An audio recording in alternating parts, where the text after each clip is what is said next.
My path actually into motorsports was accidental. I thought growing up I'd be out there on the track putting a helmet on. And right out of college, there was a group locally starting an antique tractor pulling club. Well, that's a great way to join something like that because my family didn't do it. I didn't come up. I was a fan. That was it. I didn't have any sort of connection directly to someone to say, go this way and things will start to happen. Really had to earn it very organically. And when that group started, being that it's a club, everybody did everything. So the first one I went to, I got to drive somebody's tractor, which I was thankful for, and I picked up the microphone and tried my hand at some announcing. Yep. And now here 25 years later, who would have ever imagined what that has gone into?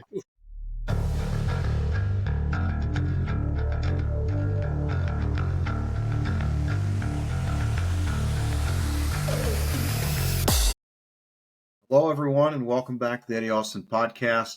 I've got a good friend of mine on that we follow each other for quite some time on Facebook. We've been in the motorsports industry a little while, and he does an amazing job capturing photos that I wish I was a part of a lot of times because they got a lot of excitement. So I want to introduce you to Charles. Charles, please take it away. Give my audience a little bit of background and how you got into the space. Sure. My name is Charles Poosch. I live in northern suburbs of Detroit. Actually, born and raised in this very house. Been in the family since 1950. And at least on the photography part, that's how my grandfather paid for this house. He was a photographer for the Detroit Free Press newspaper and did freelance work. And his old darkroom from back in the day is right below me down in the basement. It's not there any longer, but that's where it was. That's always been, I guess, the passion piece of it for me to do. And I've brought my daughter along in doing most of it now. It's more so the times when you see images come through my social channels. It's actually her, not me. Yep. But she nails the style. Yep, of course. She does it the same way. My path actually into motorsports was accidental. I thought growing up I'd be out there on the track putting a helmet on. And right out of college, there was a group locally starting an antique tractor pulling club. Well, that's a great way to join something like that because my family didn't do it. I didn't come up. I was a fan. That was it. I didn't have any sort of connection directly to someone to say, go this way and things will start to happen. Really had to earn it very organically. And when that group started, being that it's a club, everybody did everything. So the first one I went to, I got to drive somebody's tractor, which I was thankful for, and I picked up the microphone and tried my hand at some announcing. Yep. And now here 25 years later, who would have ever imagined what that has gone into? Yeah, of course. Man, that But is so cool. all along the way, it was always being heard by the right person who could open that next door. And that has happened repeatedly over the last 25 years. And it happened again most recently this past summer with Ned Walliser, who is the chief operating officer at NHRA, but he's also on the board of WPI, which has ownership of the National Tractor Pulling Association.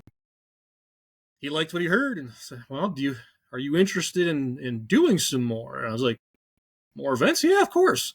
Yeah. Never imagining that I was going to be offered all of it. Wow. The full Grand National Tour on microphone, which means the camera isn't going to get picked up as much as it used to. Yeah. Well, man, that's just so awesome. Life's just a journey, and we always trade back and forth, motivational stuff across Facebook every now and then. And you had made a comment back to one of my posts, how do you want to be remembered? And I'm going to read that now. And you posted, as a storyteller and a piece of the fabric of others' success and a part of their story, when they have their best day forever, that's a legacy beyond any reach I could create organically. That is so amazing. And it is so true. Like when I read that, it really took me back because some of the pictures that I've seen you capture, is just, it was the perfect moment at that perfect time. And they're like in motorsports, as we all know, like you spend a whole lot of money for one glorious day. Mm-hmm. And, And then when you have that, you wish somebody caught every portion of it. They say the picture's worth 1,000 words, right? And you're capturing that. You're a part of that story. And then the other times when we have the lowest of lows, and I think, what was it, a couple years ago, where there was an engine during a drag race that completely left the truck, Yeah, and Hunter Coffees did. I yeah, was my daughter, I think, was there. I was announcing that race. yeah, just a picture like that is just, you can't recreate it. No. And then all the times that, as we've seen the diesel motorsports industry evolve, and, people have completely had engines leave the chat completely, and people got pictures of that. Just the camera side of that, and then the stories that go along with it that get shared on social media is just so amazing. And then you, I think, do a great job of capturing the stories when people are, in that deep thought. You're out on the track, they're assessing the track, they're assessing the situation, the team. And it really puts in a beautiful environment to see everybody out there, the families, the racers, and everybody, and it just brings it all together. Can you elaborate on how you got so good at doing that? I think a portion of it is just simple experience. Hmm. There is a certain spider sense that will go off that you just, it's like something's going to happen here. Yeah. So how do I put myself in a position to either capture it via camera or by microphone? And you don't always hit a home run, but no one ever sees those. They just, they wind up on the editing room floor. Yeah. But when you do when you nail it and you get one, if it's a success, it's a very easy story to tell, and it's natural to be excited about that and relate how and why this was a good day for that individual based on what happened. When it's a bad day, I've been around these guys for so long that many of them are closer than just friends. So you need to afford them a certain tenderness because they're very frustrated. They just spent a lot of money, potentially risked personal injury, scared their kids, scared their wife, scared their parents. So you have to have a sensitivity to that about how you're going to craft what is told about that bad day. And then when it comes down to the guys out studying the track or just doing the work, that's me vicariously living through them because I thought maybe someday that would be me. Yeah. I know, for me, exactly. When I first started out, I was a welder, at 12 years old, and that was my first skilled trade. Then I got into diesel mechanics and working on gas engines, and hot rod and diesel was always in my blood. My dad was a boat builder, and everything was always make it go faster in everything we did. So that was kind of ingrained in me. And as I got older and I started my first company, actually second company, I started in the welding and fabrication. Welding and fabrication got into, well, Eddie, you always work on diesel trucks. And, the diesel truck was always the tax write-off that was my business card. So, to build 1,000 horsepower daily driver Dodge Ram and go out here and compete on the weekends and drive it every day. And that was really the fun. And it was the tax write-off. But it was always the dream to be up there with those guys and, setting the records like Wilson Patterson and the rest of these, and Ryan Milliken and all these guys that just do amazing things, stainless diesel, and doing the track pulling and UCC. And man, it's not a sprint. It is such a marathon to do that. And I really look up to these guys that do it because it takes a team, and man, it takes being okay with failure. Because I know for me personally, it was heart wrenching when you blew something apart and you spent all weekend putting it together, and you went out there and the first run blew it to pieces. Like my wife had nicknamed the truck High Speed Come Apart because every time we were out, like something blew apart, and that was just part of it. Yeah, I worked for Tony Burkhardt for a couple of years, and at least on the Duramax platform, he's kind of one of the OGs of doing Oh, yeah. that. And his experience and knowledge is very hard won. I remember having a conversation. We went up to his place for 4th of July weekend, sitting on the porch, reminiscing a little, and we got around to talking about the dyno fire at UCC. back in, I don't know if it's 2018, 2019, feels like forever.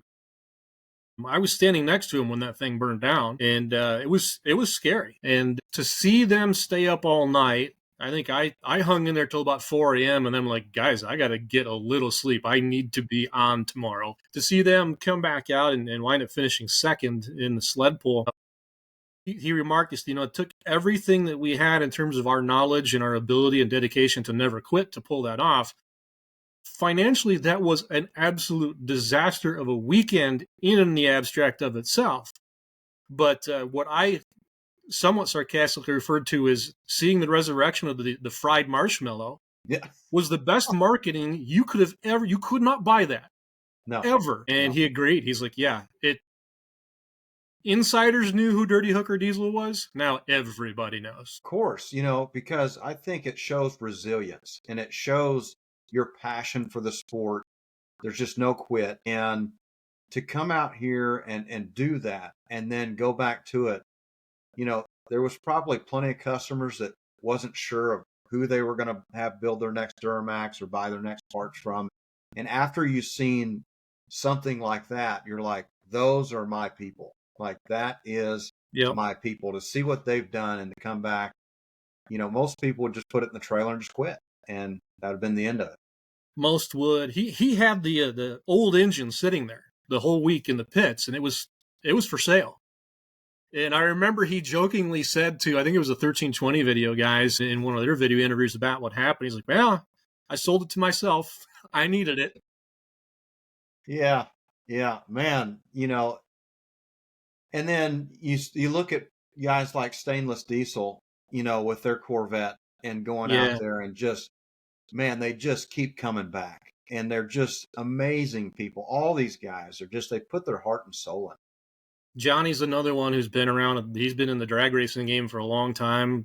Ran, I think, Mustangs before he got the diesel bug. And that was a scary fire because it just seemed like forever until he got out of that car. And thankfully, he's okay.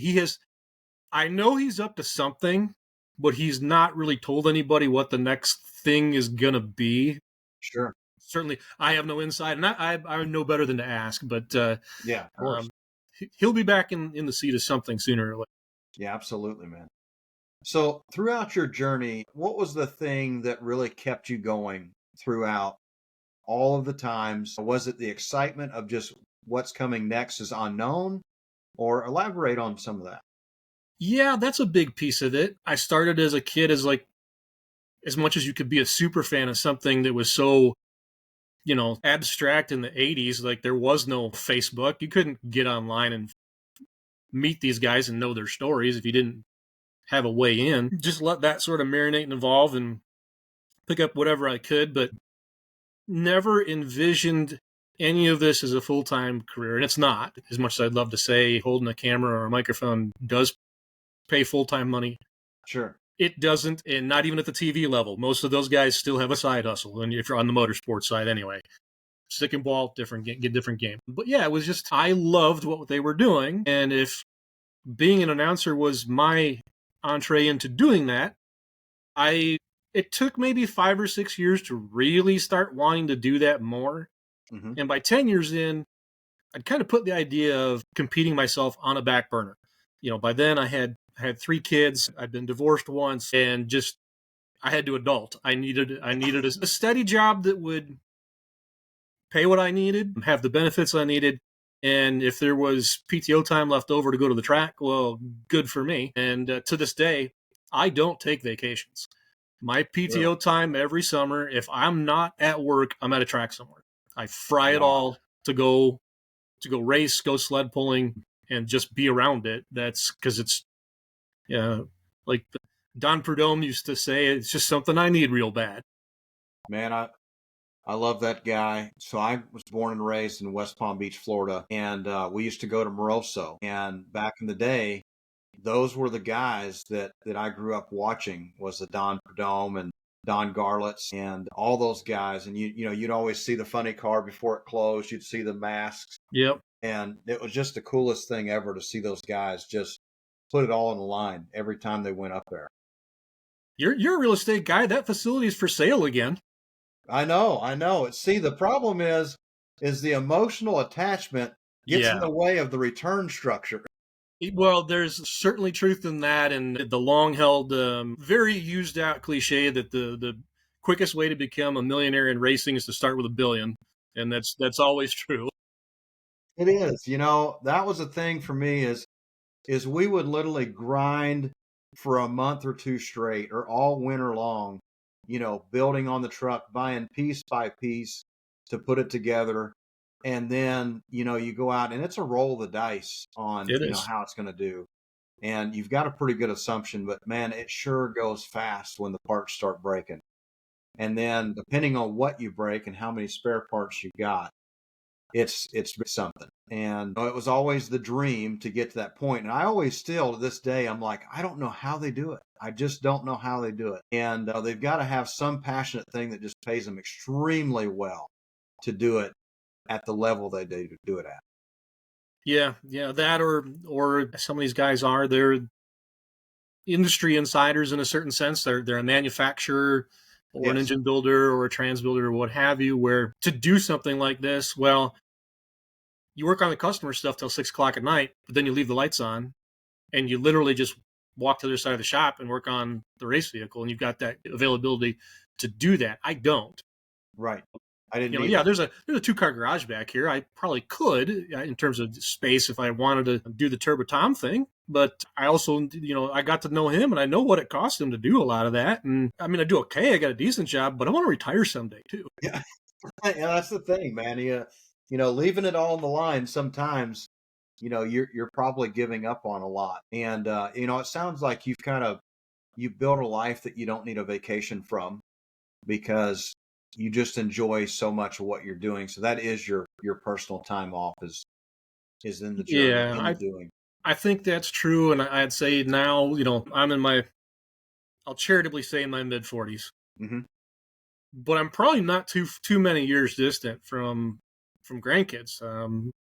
My youngest is a high school senior this year, so maybe being able to do this at the highest level, at least on the truck and tractor pulling side and the diesel drag racing side right now, I want to keep doing it for as long as I can. But 6, 7, 8 years from now, my priorities might change a little bit, and I might want to go sit on the beach with my grandkids. I might think about things differently. But right now, I like it, and my kids have come around and gotten involved at the age they are. I never forced it on them. It was always their choice if they wanted to be a part of this. The door was always open. The opportunity was there. And it took them until they were teenagers really to get a sense of what this was all about and kind of see the bigger picture of what drove me towards it. And so now they do come when they can. Sure. That was the biggest reason that I kind of pivoted away from the motorsports industry and went more. I've always done real estate for 20 plus years, but that was always kind of how I made my extra money. And Yeah. then as I've got, bigger in business, that was how I wrote off my taxes, was investing in real estate.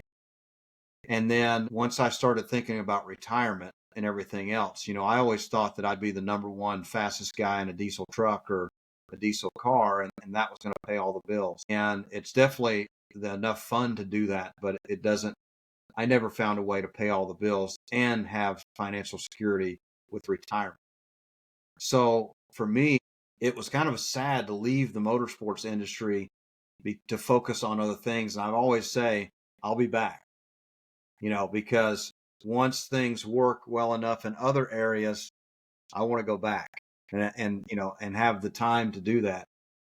I don't remember the gentleman's name, but I remember a drag car. He was a big blower car, gas nitro car.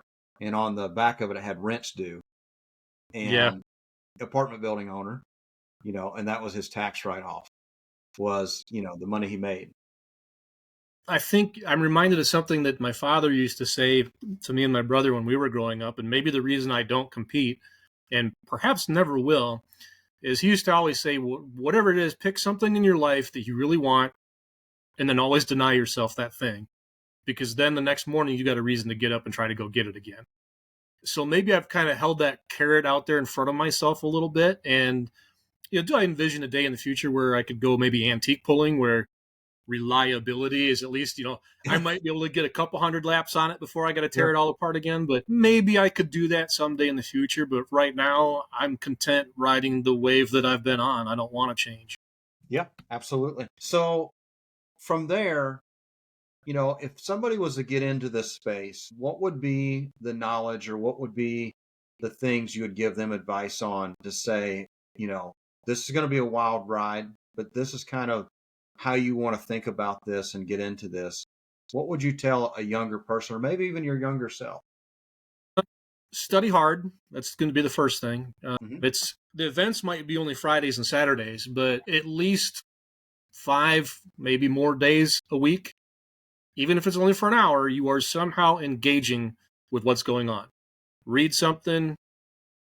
I'm a reader and a listener, which sounds crazy. You're an announcer. Why would you? How could you be so quiet and shy? I'm kind of the classic extroverted introvert. When I turn that microphone on, I can be anybody I want to. When it's time to turn it back off, I'm not very talkative. I'm comfortable having a conversation at the track or whatever, but I'm not. I'm never the life of the party guy. But the lesson there is listen, ask questions, but listen to the answer that you're going to get. I would also say, at least on the announcing side anyway, I would hope that when you're coming up, you hate the way you sound, as I did, and still, for the most part, do, because then you will not fall in love with the way you sound and start ignoring everything else, thinking you're the show, because you're not. Man, so I love that. And here's why, because I have quite a different accent. I was born in Florida, spent time in Tennessee, now live in Indiana. And, I just picked up all these different, broken accents, throughout the time. And I've done a little bit of speaking and I've, doing this podcast and stuff like that. And for the longest time, I could not, be in love with or like my voice. I can't tell you how many videos that I just deleted simply because I listened to it and I'm like, nobody's going to listen to that. Nobody's going to like it. And then one day a guy says, you know what? The people that really change the world, they have a voice, or it's the way they talk or the way they present themselves that's remembered. People that are different are the ones that get remembered.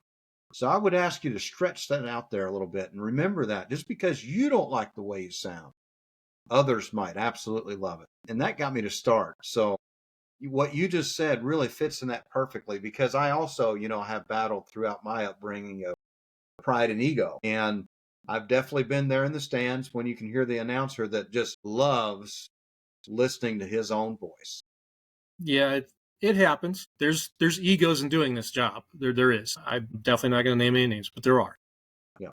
And I'm not one of them. Probably why I've gotten some of the offers I've gotten. I've listened to playbacks of live streams, and if you listen to videos of me from 15, 20 years ago, oh my gosh, I just want to crawl into a hole. But it's gotten to a point where now it's still not the sound that I like. I don't have that, that Ed Summerall or the Paul Harvey. That's just genetically, it didn't happen between here and down here in the lungs somewhere. And that's never going to change, and that's okay. But being around it for as long as I have now, there's the confidence that when I do speak, I know what I'm talking about. Mm-hmm. And if I'm speculative about something, I have the decency and duty to my audience to say I'm speculating about this, and that if I get confirmation one way or another, I will pass along what the truth of the matter is, whether it's finding out in the pits later and then bringing it up the next day, or the diesel drag race guys have a wonderful group chat of all the racers. And whenever something like that happens, usually within about 3 minutes, my phone will ping and I've got my answer. That's great. Yeah, of course.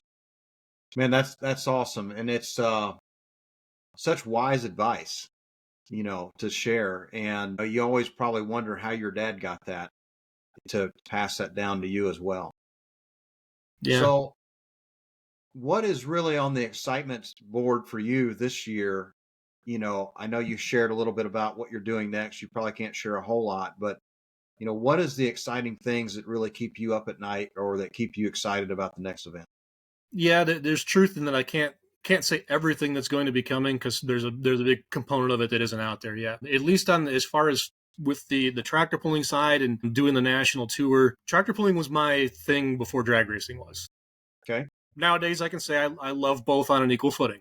I really have developed a fine appreciation for what happens in the 8th mile and the quarter mile. But there are some events that I've not only never been to, I never could have dreamed that I would announce any of them, let alone do them all in the same year. I've been to Bowling Green, Ohio, which is the granddaddy hook of them all. Yep. Sat there in the stands and hung out, but a chance to actually announce it, that's wonderful. I've never been to Toma, Wisconsin. That's a big one. And I've never been to Chapel Hill, Tennessee. And I'll get to. Very cool. Very cool. Man, is there anything that you would share with a spectator that hasn't quite understood the sport yet? Ask questions. I think everyone these days is an online expert, right? So when you run into somebody who has a genuine curiosity about it, they're sometimes maybe afraid to ask a question, no matter how simple or basic of anyone. And certainly there's the what I want to say, the hero worship thing. They don't want to go back in the pit area with this guy they follow online and know everything about him. They don't want to walk up and feel like they're asking a dumb question. So my answer to how do we get around that? Usually the drag races are done fairly early in the evening on a particular day. Mm-hmm. Find me. I'll go introduce you. I'll go ask the question. Yeah. You don't have to. I don't want you to be embarrassed. I got no problem doing it. Yeah. So that's one way to do it. Just be inquisitive and find out. Yeah. Yeah. For sure. Because I do see a lot of people that, they come to the pit area with their own interpolation of everything. And, I think they try to talk with, I know this and I know that, but I do agree, man, you would learn so much more to just empty the bucket, empty the cup and say, man, how did you get it to go this fast? Or how did you get it to pull this far? I think there's people who actually do. So there's two parts to it. There's the online, I'm an expert and I know everything, just ask me. But I think you also have people out there who generally they got some knowledge. They know some things. So they'll go back there and they'll want to spend the first 15 minutes establishing their credibility with this racer before they get to their question. It's like, well, just ask the question. Yeah, exactly. Yeah, I mean, he's got a trailer and he's here and he's competing, so he knows a thing or two. Yeah. For sure. And he would probably even share with you, say, I'm wanting to get started in this sport. What does that look like? What's it take? Sure. What's my first steps? And I'm sure some of the races, if not all of them, our competitors would be happy to share, because I know for me, I do a lot of things on my past failures, and that's what I want to teach other people. Yep. Go ahead. I didn't mean to interrupt. No, I just had another thought too, because there's two, based on something you just said, there's two, the drag race guys and the sled pullers have two different mindsets when it comes to tech questions, usually in the pit area like that. The pullers tend to be very secretive about a lot of stuff. Over time, I have earned their trust because they have learned that I will not betray that. I'm not going to take what they told me and run right back upstairs, turn the microphone on, and tell the whole venue what they just said. Yeah. I know who I can paraphrase what they told me and make it very generic. I might know the specifics, but I'm not going to give away the farm on what they're doing. Just, hey, watch this run. This guy's trying a little thing here. We'll see if it works or not. Mm-hmm. The drag racers, on the other hand, you can walk into Firepunk's pit and Levon will turn the laptop around and go, here's everything this car's doing right now. Oh, yeah. Good luck. If you think you can do it, by all means, but here's everything. They'll pretty much tell you anything. Yeah. Yeah, I've noticed that. And, I follow them on YouTube and Facebook. They're just always a wealth of knowledge with everything they're doing. And they just share everything. And, man, I got to say, in the diesel world, not to discredit anyone, but in the public eye, the Firepunk team, they just put in the work. I mean, they're out there with a rubber patch and a torque wrench, seeing what the track's going to hold. I don't know what that equates to, but they definitely they test and they try and they break stuff and they come back and they're just continuously just getting better and better and better. And it just shows. And they're so humble. Yeah. They're fortunate.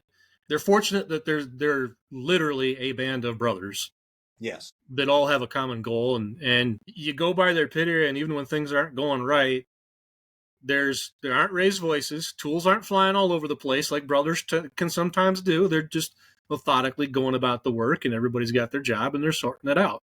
Yes. Absolutely. Man, this has been amazing. Absolutely amazing. Is there anything that you would add to this conversation? I would say if you really want to do this at a very high level, this is the flip side of it. I've gotten to a place that's pretty good in a motorsports career within the diesel world and the sled pulling world.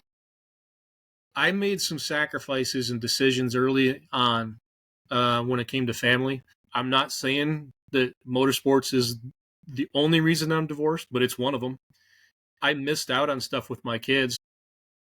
There's decisions I made to go chase this passion, and I have seen it through to a point where it paid off. But if I had to go back and really have an honest, in the mirror conversation with myself about, could you have given that up to do this? The answer is probably I know I should not have. Yeah. I should not have. There's always a cost behind the scenes that people don't know. They don't know about the late nights driving home by yourself, trying to stay awake. They don't know about taking a phone call from your kids when they're younger and they're upset because you're not there. That's tough. It is tough. Yeah, man. Thanks for sharing that. That takes a lot to be open and be vulnerable. And I'll share a little bit about a very similar story. And when I was in the come up of things, still working a job, I was doing the shop in the afternoon before it ever got enough traction to self sustain our bills. And I was working 18, 19 hours a day. I'd work 7 to 10 hours a day at the real job and come home and work in the shop and then work on the truck or whatever we're working on. And through that time, I had this dream of what I wanted to be. I wanted to be a Ryan Milliken, a Fire Punk. I wanted to be recognized like that because I've always wanted to leave a lasting impact on this world. And through that journey, I have 2 kids and a wife, been married now 12 years. Through that time, they were being raised, and my wife and I were younger in marriage. And they stuck through it, I guess, only because they thought one of these days Dad's going to make it, and we're going to take a lot of vacations, and I'm going to see my dad and my husband a lot more. And through that, when I left the job and was doing the Metal Mafia full time and gaining some traction in the social media world, I got to this point to where I'll never forget it. We placed like second in a dyno competition, 1,000 horsepower, raw fuel, all natural street truck. And when that happened, I felt like I had made it. And I started to look back and evaluate. And when I look back and evaluate, I couldn't believe the path of destruction that I had caused. And if I had it to look backwards, if I could have lived my life in reverse and I would have known the cost, like what does it cost to get to this point? What does it cost? What does it really cost? Not the money, the time, and the sacrifice. I wouldn't have done it. Like I absolutely would not have done it. The glory was not worth it. And you can't fix that. Luckily for you, it's turned to a place where it sounds like you're on the upside of the scale, but it wasn't easy. But No, it that's wasn't. definitely, something to share with the younger generation and even the generation that's trying to recreate themselves right now is what does it cost? Don't look at the money. And don't look at what it makes. Don't look at what it costs from a money standpoint. What does it cost you from a freedom standpoint, from a family standpoint? What sacrifices and what's the lasting impact that could affect the future? Yep. I got a younger fellow who he says I'm mentoring him. I don't look at it that way. He's a good guy, and he comes from a family who does participate in the sport, and kind of taking him under my wing because I never stopped being dad to my own kids. Like they're still very much a part of my life. That never changed. just meant when their mother and I split up, I didn't get to put them to bed every single night. And that part was tough. But with him, I can kind of take this that I did sacrifice to achieve, kind of give back a little to him, some of what I really can't give my kids about the sport because they like going. And then my daughter likes photography side. My son likes to be involved as an official or run the sleds or whatever, but they're not going to hold microphones. If they wanted to, they've had every chance in the world to do that by now. And I know they're not going to do that. And that's okay. I want them to find their own way in life. Maybe with this other younger fellow, I can kind of at least give him a little something that frankly, I didn't have anybody who would take me by or could take me by the hand to tell me to do this. Yeah. That's so important. You know, I know my first mentor that really got me to think big about, you know, he asked me the question, he said, and I didn't even think of him as a mentor at that time, but he had seen something in me that I couldn't. And we were sitting down for lunch one day. I was building him a large sculpture. And he said, Eddie, can you imagine what you'd be capable of if you didn't have a job? And, you know, of course, we've all joked, you know, about you've rode around in the truck and said, man, what would it be like if I didn't have a job? You joked with your buddies, joked with the wife or the girlfriend. But when he asked me that question, it was probably the longest 45-minute ride home because I knew that he was way up farther ahead than where I was. And, you know, I had to ask, was that really the pivotal moment for you, is when you just went all in? And it is so powerful to have a mentor. And I wish people would ask more questions with guys with experience like you have. And even the experience that I've been through, because we all have something to give. I know that for sure. And, you know, I once thought that I wanted to be, you know, the number one entrepreneur in the world. You know, now I don't think that way. I want to be the biggest philanthropist in the world, the guy that gives it all away, the guy that just wants to just, hey, here's everything I've learned and I'll give it to you because I hope you can do something better than what I ever created with it and go from there. Yep. I think that's one area where technology such as this has really helped. Stuff like Zoom. NTPA started having group meetings of us announcers a year ago. When they first said they were going to do it, I was like, why hasn't that been a thing already for like 8 years or longer?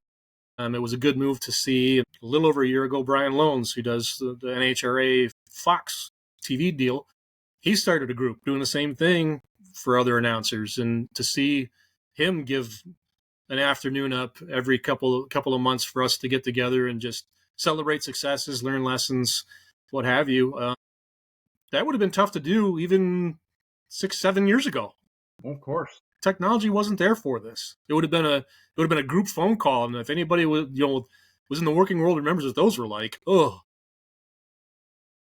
yeah, the old call in with everybody, and yeah, it was a mess. You know, yeah, people's phones cutting out. It was terrible, terrible. Yeah, you know, things have definitely evolved, and I think that's why it's so important. I always ask everybody the question, especially, you know, people highly sought after like yourself. You know, do you want to do a podcast? Because there's just so many gold nuggets that come from this, and it inspires people. It gives people lessons, and it's just giving back. So I really appreciate it. Every minute that you've shared time with me, I really appreciate that. So how do people get in touch with you? Is it social media? What's the best place to contact? yeah. So I told you, I think, in the green room before we started, and I was doing podcasting for a while under the name Sidetracked. It's kind of how I branded myself, me and my late business partner when he and I started it. And now with having kind of official responsibilities with a couple sanctioning bodies, I've sort of let the Sidetrack brand sort of fade away and go under my own name now. And I think I want to say, you know, the Sidetrack Facebook page is there, but I don't use it very much. Instagram, I don't go on a whole lot, but Facebook and the YouTube channel are now under my own name. That's the easiest way to get a hold of me. And my phone number and email's on, for sure, the Facebook. It might be in the YouTube page as well. And okay. I'm happy to share whatever I know, or something can help somebody, or even if, you know, so I mentioned my late business partner. The reason he's late business partner is suicide. Mental health awareness is kind of a thing with me. So like, if you just need somebody who understands the racer mentality and you're working 16 hours a day and just don't feel like you're getting somewhere and you just need an ear, call me. I'll talk to you. Man, thank you for doing that. A lot of people, they battle this in silence, and it's terrible because people like yourself, you know that when you have these phone calls and they say, "Hey man, thanks for calling. I was really down in the dumps and I'm really uplifted by having this call."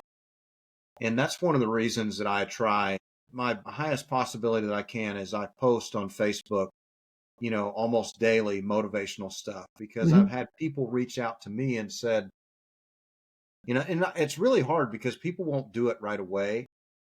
And they followed me for years and they've said, "Eddie, the stuff that you post or your YouTube channel, it keeps me going." And it's kept me from going over the edge before. Man, that makes me get emotional, knowing that I helped someone, because I know even for myself, when I went through some tough times, you don't want to talk about it. And you feel like nobody wants to either listen to it as well.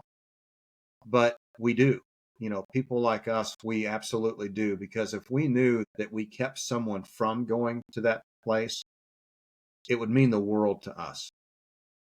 And it really would. And I think that's so important for people to speak out on stuff like that and say, "Hey, I'm here."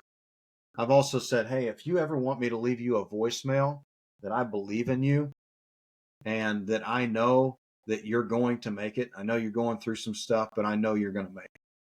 Like, I believe in you. I believe in you when you don't even believe in yourself."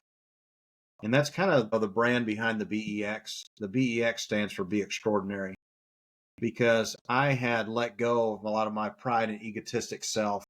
And now I've kind of died to the old self, recreated myself, and that is the more extraordinary version. And that extraordinary version is to give back and to help others and save lives, in any way possible, whether that be from not doing the suicide thing or not drinking or not committing the drugs, or finding purpose in their life and knowing that they have a purpose and they're wanted here and they want to keep growing in their faith, growing in their job and feeling wanted. And we're all important here and we're all created equal. I know a lot of this world makes you feel undervalued because you see other people on Facebook doing better than you. Let's be honest. You don't know if they are or they are not, simply because it's easy to fake these days. There's a lot of influencers out there. They don't own private jets. They're not flying around. They're not doing all these things that you think they are. You shouldn't measure yourself to them. No. Most of them, 99% of those, the Learjet was rented by the hour so that they Yeah, could make that. exactly. And I'll tell you, that is the slippery slope of social media too, is that you're seeing what somebody wants you to see. And so back to the photography thing. I put up a gallery of 200 photos. You think I didn't touch every single one of them, that they're not edited? They absolutely are. Yeah, I'm showing you what I want you to see. right, I'm not showing you the ones I threw away. right. Of course. Of course. Man, thank you so much. This has been absolutely amazing. Everybody, please reach out to Charles on any of his social media. Go. It's Sidetrack, correct? Yeah, Sidetrack powered by DHD, because we did a partnership deal with Dirty Hooker a long time ago, and I still try Yeah, to help him out and promote him. He's become an extremely good friend. absolutely. You got to follow these people. And if you've never experienced diesel racing and sled pulling, I'm going to tell you from personal experience, if you've never been there, if you've ever seen a drag race, but you've never seen something diesel go down the track, or you've never seen a diesel truck hook onto a sled and pull it 300 foot plus feet, or a tractor standing up on the back wheels Mm-hmm. pulling it, you have got to go. And if you have younger children, you have to go to one of these events. I know I usually go to Diesel Extravaganza every year.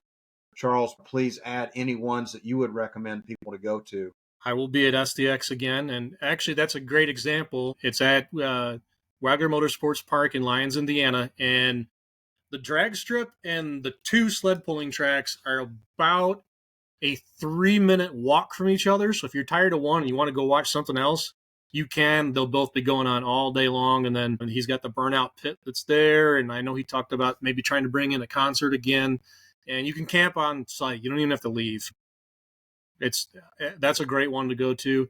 UCC is amazing just because of the whole experience of Indy. If you're a historian or a fan of drag racing, even beyond the diesel side, it's just I get chills every time I walk in there for that first Friday morning.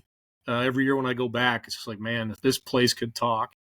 Yeah. And then for sled pulling, go to any of them. My tagline about sled pulling is, I cannot put you closer to more horsepower for longer because it never leaves a 350-foot space. Yeah, man, you're right. And it is just defying the laws of everything that you thought was possible. It's crazy. Absolutely crazy. I know, let's see, last year, something amazing we got to witness was the younger generation being in the pulling truck for the first time. So that was an accident, if in my case, and I didn't have my camera, I just had my cell phone. We had finished a round of qualifying on the drag strip, so I wandered over to the sled pulling track to see if anything was still going on before the evening session. I happened to walk over there at the exact moment that Van Hazley stuck his grandson Trip into Rock Hard Ram for a test pass. Pretty much all the fans had left. Almost nobody saw it. And the kid, he struggled the first hit, Yep. so they backed him up, and he ripped it. And it was like, all right, he's got it. And the next night, he drove in the class on Saturday night, and that was neat. Oh yeah, man, it was so cool to see that. And you know, I think I had tears running down my face, not from the dust, from just seeing that, you know, and that pull, you know, he had to feel like $1 million at the other end Oh, of I'm the track. sure. And Grandpa and Dad, you know, oh my gosh. Yeah, I'm sure he felt great. Patty was only about 30 feet away from me, and you could feel the pride coming out of her about the whole thing. Yeah. Of course. Man, thank you so much. This has been absolutely amazing. We'll look forward to seeing each other on the track again this year. Absolutely. And going to be a fun year. I really do. I think it's going to be a fun year. So I'm looking forward to see what comes of Charles this year on the exciting things that we haven't seen yet. It's not up to me. It's up to everybody else to make the show. I'm just the guy in the tower giving voice to it. Well, you've done an amazing job. Thank you. I appreciate it, Eddie. Thank you for having me on.